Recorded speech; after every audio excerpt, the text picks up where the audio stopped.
Ja, servus liebe Kinderautoren, schön, dass ihr wieder mal reinschaut. Ihr seht, heute wird es etwas heißer im Ofen.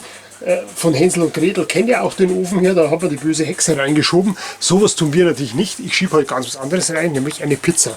Ich habe hier jetzt schon mal den Pizzateig vorbereitet.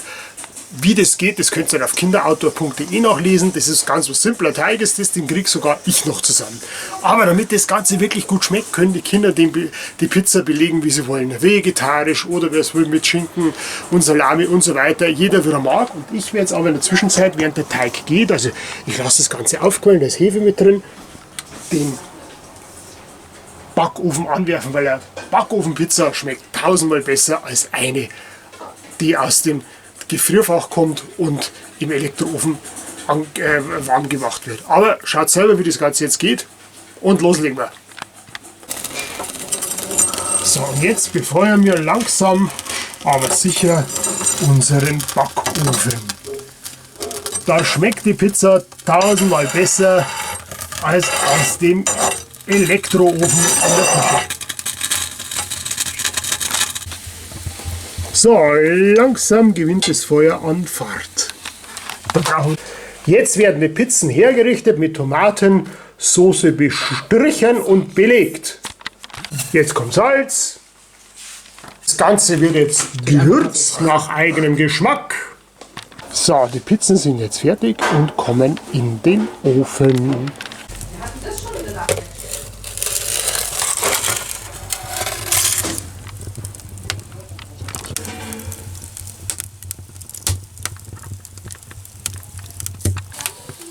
So, höchste Zeit, das Ganze jetzt aus dem Ofen zu holen. Das Ofenloch, die Abdeckung ist wirklich super heiß, keine Diskussion.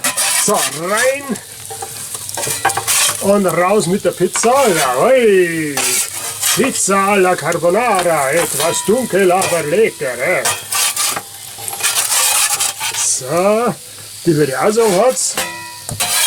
Und die lassen wir noch kurz ein bisschen drin.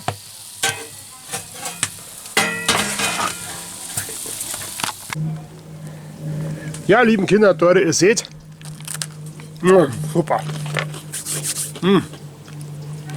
Die Pizza ist fertig, schmeckt einzigartig gut aus dem eigenen Backofen. Gewürzt es mir selber als mit den Kindern, beziehungsweise am Lagerfeuer. Pizza zum Backen schmeckt ganz anders und ist wirklich ganz was Leckeres. Weitere Kochrezepte, Ideen für die Kinder drin und draußen findet ihr auf kinderautor.de. Ihr dürft uns gerne liken oder unseren YouTube-Kanal abonnieren, habt ihr jeden Tag einen tollen Film wie den heutigen. In dem Sinn, macht's es gut, bis bald, Pfiat, Servus, euer Uli.